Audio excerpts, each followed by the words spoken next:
You see, the water is a currency, whether it is for other parts of the country, other parts of the world or not, but at least for India, it is definitely a currency. I will immediately go to my presentation, but prior to that, I just wanted to say, the storage availability per capita in India is much less as compared to many countries which are developed today, whether it is US, Russia, China, UK, you name any country, our per capita storage is much less than them. And we are having a skewed development because from beginning it is an agronomic society. So that's why the 85 to 90% water which is going to the farmers or which is going to the agriculture, none in our society, in the political system has got the courage to say that they should be first made economical. So what we can do? We can certainly introduce the technology, we can sensitize them, we'll try to reduce the water consumption for farmers, that's a separate issue. But actually the larger part of the economy, today we are an economy of close to $3.8 trillion. That is not the agriculture contribution, there is only 15%. The majority of the contribution which is coming from service sector, which is coming from IT, which is coming from manufacturing and other sectors, it is something close to 85%. And where the water is needed. So we should see how this water should be made available. Either we can make ourselves like China. You will surprised to know the total water, usable water today, what the China is using is 700 billion cubic meter. We are using 743 billion cubic meter. We have overtaken the China in terms of population just few months back. But prior to that, their population was also as good as ours. They are manufacturing so heavily that they are supplying their goods to all over world. And our manufacturing, you know well, and other things are also like that.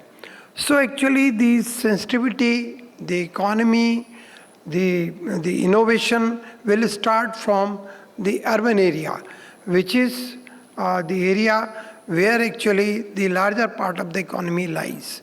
For them, the water is the currency, and for that very reason, this currency is to be saved. Now I'll go to the Water Audit Council. As it is, we have gone with that.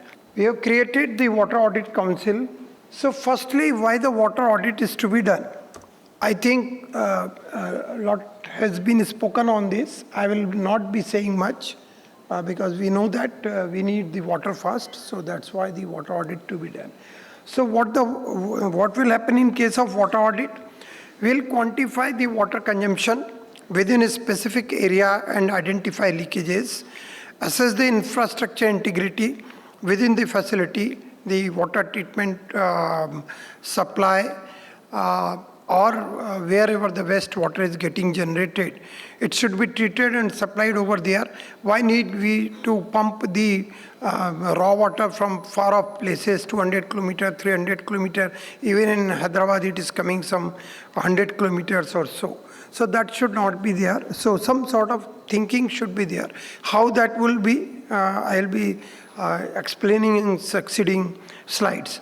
To comply with local and national regulations related to water conservation and efficient water uses. As far as the regulation part is concerned, I was trying my level hard to bring up some level regulation, and from 7th October onward, I could bring some regulation of this year. And then to formulate targeted strategy for sustainable water utilization. So in case the area where we are living, it should be sustainable enough. I must not be actually looking to the other side that what should be the water availability, and because of the water is not there, I should not get impacted on my economic output like it has happened last year in Bangalore. So this should not happen. Or in case if I have got some sort of the business, that should also not be impacted. Why is the audit of built-up areas important? Because building industry, major consumer of water resources, often source from groundwater via bore wells. As my previous speaker, Sardarji, has spoken, that we are concentrating only on the groundwater, and because of that, we are consuming water more than what the China and US put together is doing. We are consuming today 251 billion cubic meter of water, and we are actually mining the water. It is not that water which gets replenished and it is available to us year to year, but it is rather United Nations Environment Program. It has said that building industry consumes 30% of global fresh water, and building industry also generates 30% of world's effluent over its life cycle. Then net zero building should be there. We should try that whatever the water is getting consumed, we should treat, because our consumption, anyone's individual consumption is not more than 20% what the water is being supplied to their premises. So rest 80% can be recovered back. So we should try to that, and also try to match the rainwater so that can be managed and it could be neutralized. And that is also a doable proposition we should do. Objective of the audit: guide water auditors in conducting water audits of the built spaces, support organizations in implementing water efficiency program within facilities, and identify immediate and long-term areas where we can actually do this, the auditing part. Areas for water audit would be the accommodation like hotels, resorts, motels, institutional buildings, hospitals, nursing homes, assembly buildings like theaters, movie houses, food courts, restaurants, IT parks, software houses, educational institutions, residential compartments, apartments, sports and recreation facilities, commercial buildings like offices and retail building. These are the buildings. Those are basically gearing up the economy, and those are impacting the economy. Now, coming to the real estate growth projections. By 2040, India's real estate market will grow to rupees 65,000 crore or $9.3. It has risen from 2019 by which was around 12,000 crore. This is one number. Another number which the Knight Frank which has given. The market is expected to reach $1 trillion by 2030 and contributing to 13% to the GDP by 2025, and $5.8 trillion by 2047, contributing to 15.5%. I will tell you, next to agriculture, the major employer is the construction industry. So this part of the economy is such which we cannot actually leave it. It should be there and it should gear up. But if there is no water, how it will gear up? In year 2023, residential sales, apartment sales hit record of 3.47 lakh crore. And we could sold around 3.79 lakh units. And 2023, demand surged in mid-income, premium and luxury housing.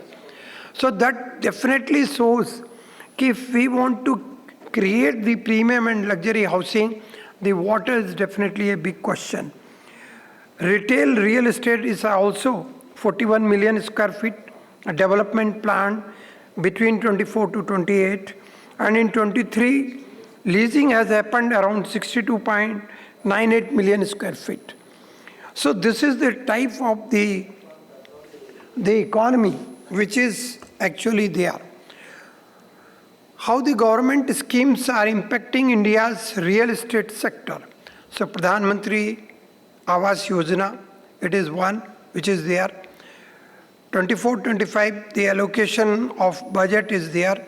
Smart cities, 100 smart cities are there, and for which the budget allocation is around 6,000 crore. Atal Mission for Rejuvenation of Urban Transformation, where 500 cities are there, where the water is the centric and the sewage treatment is also to be there, 14,100 crore. We see the national infrastructure pipeline, which is basically we are actually trying to seek the funds from the external agency. So this is going to be 111 lakh crore. So such a big investment is there. Growth forecast which is happening, all are actually endorsing that there is a lot of development is to happen in case of the housing sector and in case of the construction industry. Compound average growth is 9.2%, and the drivers are Prime Minister Awas Yojana, urban infrastructure, smart cities, Amrit, and national infrastructure pipeline. So we can very well say that there is a lot of effort which the government is doing in terms of availing the funds and all. Now, what else the government has done? Bharat Tape IS 17650, which Mr. Gurmeet ji has mentioned, low plumbing fixtures. Then green credit program that has also been introduced. If we are able to conserve water, treat water, reuse the wastewater, there would be a green credit entitlement. Then Amrit 2, national program that mandates all the cities to carry out reforms, which is basically reduction of the non-revenue water, recycling, reuse, and minimizing the wastewater. Now, despite of all this, this is the notification which has been uploaded recently on the Ministry of Environment and Forest and Climate website, and this is for the opinion of the general masses, and this will be mandated very shortly. What it says there are duties of wastewater generators. All wastewater except industrial wastewater must be disposed of through local drainage system. Disposing wastewater on open land or water bodies that harms the environment is prohibited. Today what is happening, we are only treating some wastewater, and rest 27% we are just releasing. In housing societies, almost all the water without even treatment is getting released. So wastewater generator must pay a user fee as notified by the local government after state approval. Then there are the duties defined. Duties of bulk water users, non-industrial, if they are using more than 5,000 liters per day or pollution load is 10 kg per BOD, the registration bulk user must register on a centralized portal with necessary details updated as needed. Then extended user responsibility. We know extended producer responsibility in case of the production of various the goods, electronic goods, but here also in case of water, we have become the user, and there is a responsibility. User must treat and reuse wastewater in accordance with the following target. Set up water treatment plant, decentralized wastewater treatment plants for new facility, existing user purchase certificate from authorized facilities. Dual piping system. New facilities must have dual piping for fresh and treated wastewater. And minimum reuse, adhere to the following minimum reuse target. That will be, you have to ensure that by 27-28, you will reuse 20% of water, which will go up to 50%. And institutional commercial building also similarly. And those buildings which have been already constructed, but they are also the bulk user, they need to go 10, 15, 20, and 25%. So after this notification, I think there is a ample scope where the water audit is become now compulsory. Duties of wastewater treatment operators. So the duty has not actually got finished only up to the users. It is registration, and your operator must also register and issue the EUR, extended user responsibility certificates. And reporting, provide monthly annual data, treated wastewater, sludge, and other byproducts. It should be given to it should be uploaded on portal, and minimum recovery should be 55 to 65%. Then what should be the duties of the local bodies? That is wastewater management, no release, untreated wastewater. So everything has been defined. After this, Actually, in case of the corporate world, there is a environment, social governance, which is there. Where are various responsibility, I must measure how much water I am using, how much wastewater I am treating, and how much I am generating. So all that form part of the ESG. If I am listed 1,000 top companies, among one of them listed 1,000 top companies, then only I can get myself registered under the SEBI. So government effort is definitely there in these lines. Now there was a big vacuum. So the Water Audit Council, which was created by the IPA to actually fill this gap, big vacuum, which will get facilitated with the Water Audit Council's support. Now actually, what we did, we first developed the water audit manual, because there was no manual, no document or guide available to guide the water audit for built-up areas. Actually, there was so many guidelines and manuals and key points, those were there. They are for various other purposes, but none is there for built environment for the purpose of within this. So our manual, the Water Audit Council manual, actually addresses all that. Then comes the phases of water audit. In what way we will go for water audit? Water audit preparation, there would be a pre-survey, there would be a walkthrough, and after that our auditors will make the audit execution, water audit reporting, documentation, then post-audit activities, that is formulation and suggesting the solutions, how you can really minimize your water, and in what way the EUR, extended user certificate should be there, what should be the responsibility, how everybody will do their responsibility, including the builders. We will also go ahead and we will declare the building after the certification process as a star-rated building. So the building, after the Water Audit Council's the certification and audit procedure will be rated from 3 to 5 star. So there would be a star rating. The star rating will depend on basically the credit rating, and more than 80 credit if earned, it would be 5 star. 60 to 80 it will be 4 star. 30 to 60 it will be 3 star. So this is something reducing the water consumption within the premises and reducing the water consumption conservation measures within the facility and some outside the facility to recharge the aquifer. I can understand that this happens to be a little technical type of the presentation.